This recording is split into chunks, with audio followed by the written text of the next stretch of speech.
my resignation, I would like to explain the motivation behind the rally and speak to my unintentional use of the phrase, "I can't breathe." The purpose of the rally was to let the mayor know that we, as responsible citizens, do not need to be subjected to his uniform, making it a criminal offense not to wear a mask. The fact that a person would be charged with a Class 1 misdemeanor could have a dire effect on someone's ability to get a job or applying for various types of licenses, such as an insurance license, a realtor license, or even a law license. This will be on their permanent record. I found it very unsettling that the mayor would take such a directive without input from the council, and frankly, he's known for that. At the rally, there were around 300 attendees, some wearing masks, some not. In mingling and speaking with many before the rally started, several people told me about their experience with masks and how they couldn't breathe. One said wearing a mask makes it hard to breathe. Others told me that with a mask on, I can't breathe. While waiting to speak, I thought about those comments, and when it was my turn to speak, the adrenaline took over, and I blurted out twice, "I can't breathe."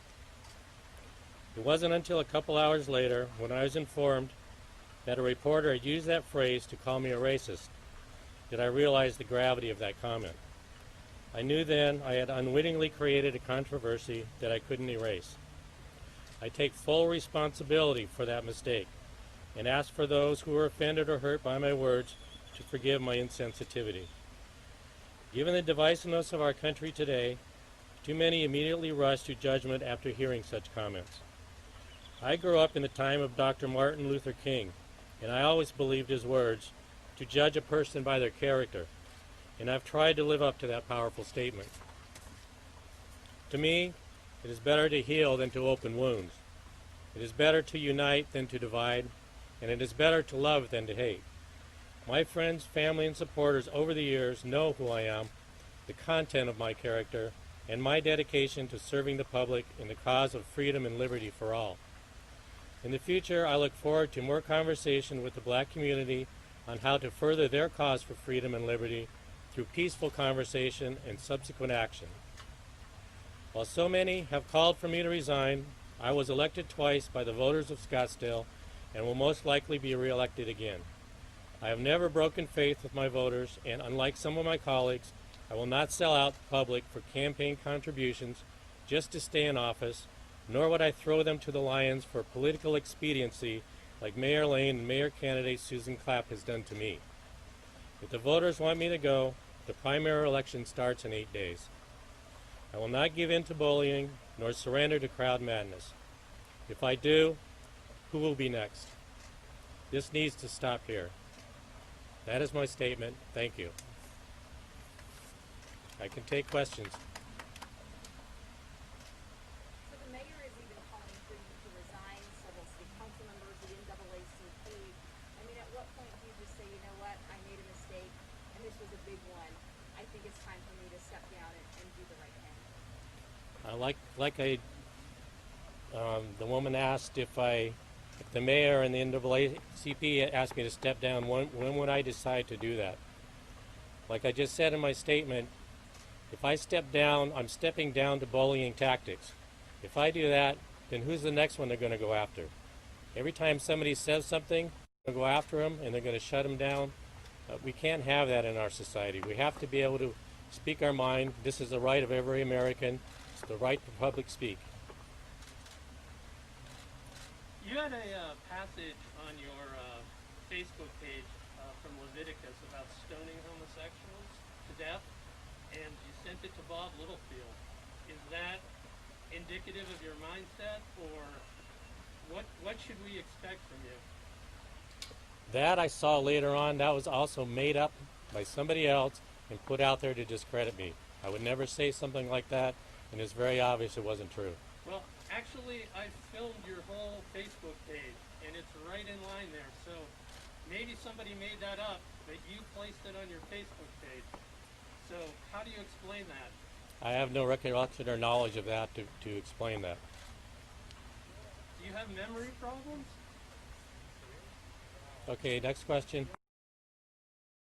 Would it be hard for you to work with the council if you don't have the support of them?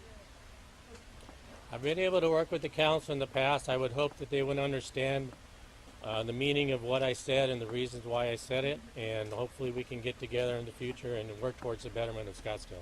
Have you met with any of them in the past week? Not within the past few days, no. No. My name is Angela Simmons, and I know Mr. Phillips. I don't know I don't understand his political, whatever was going on, but I do know that he's a very respectful person. And where I work, there's a number of people who pass me by without acknowledging my existence whatsoever. Mr. Phillips every time comes in and is always very respectful to me. Now before the whole, and may he rest in power, George Floyd, we know that our nation is like everybody on 10 right now. But Can you go to the podium so we can get... of course, Thank you. I'm sorry. Sorry, I didn't. Excuse me. Before the whole incident with George Floyd, Mr. Phillips would walk in to the establishment, may I say, where I work. He's a client, a patient, and I would have to put on my mask for certain individuals so that they would feel comfortable. And I would always tell him that I can't breathe through this thing. It's hard to breathe, terribly. And we would exchange conversation along those lines. This is long before Mr. Floyd. Like I said, may he rest in power. But I cannot stand and sit and just allow people to say such ugly things about a person. People are taking things completely out of context. I understand what's going on in our community as a black person. I'm not even from Arizona. I'm originally from Texas, where we all know how much ugly things happen and just now being made public. Okay? So we have a lot of other things that's more concerning than a person saying, hey, I can't breathe. I can't breathe with these things on. But I wear them out of respect for the others that may have issues, health issues of some sort. So I wear it out of respect for them. So when Mr. Guy says, hey, you know, Angela, I understand you can't breathe. And then when I saw him on the news and he said the same thing that I've said 100 times when he comes into our establishment, that I cannot breathe. As a black person, I do not take what he said offensively. I do not believe that he meant that in an offensive manner. Because he's been saying this before the horrible incident that we all witnessed. Okay? But people want to say, oh, he said such a bad thing about him, he can't breathe, and he said that publicly.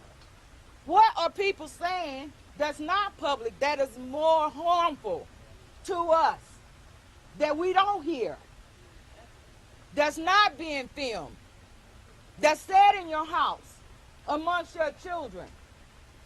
It's ridiculous. So it's like people are nitpicking and picking over things and just ripping the scabs off of sores that people are trying to heal from. It's ridiculous. It makes me so, it's more offensive with people saying that he meant this in a bad way. When I saw what happened to my brother, George Floyd, in front of everybody.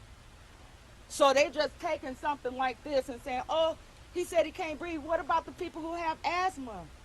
I've heard it a million times. I can't breathe. You know, when I had a heart attack, I can't breathe. I'm not mocking anybody. It is what it is.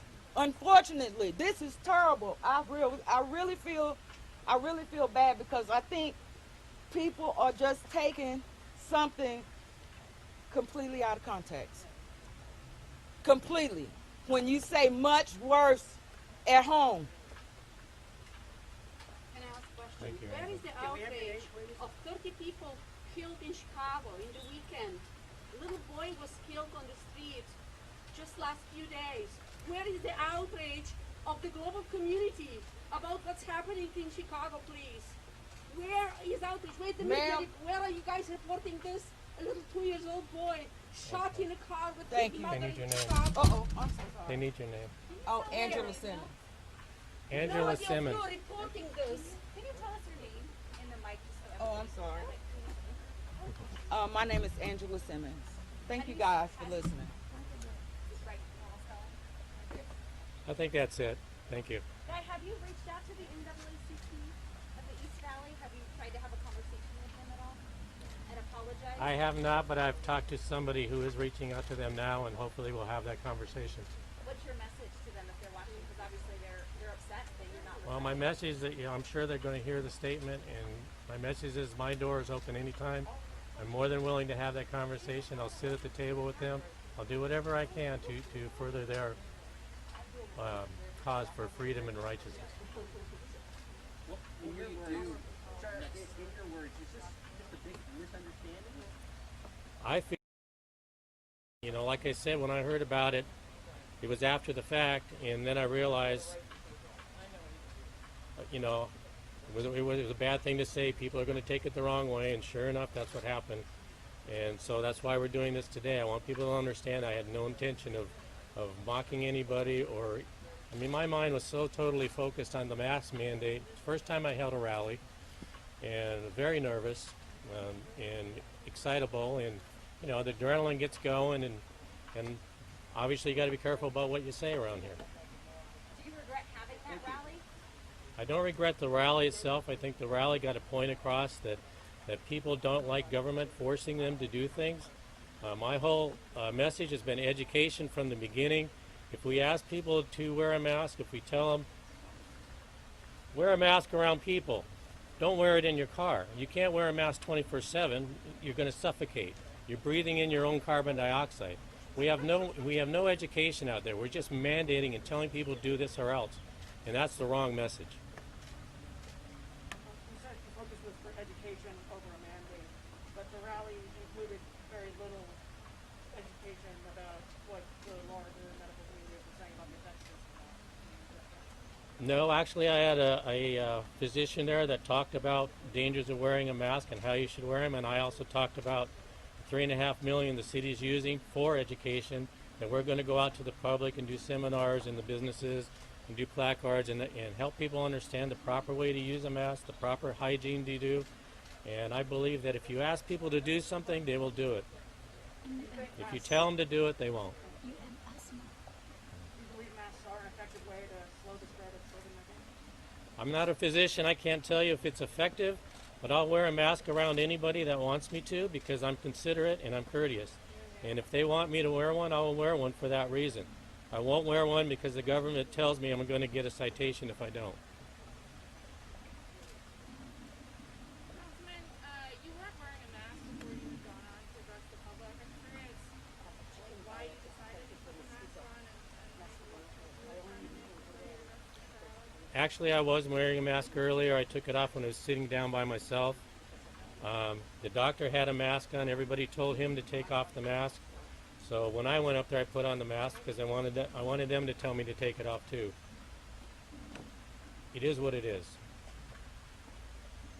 Thank you.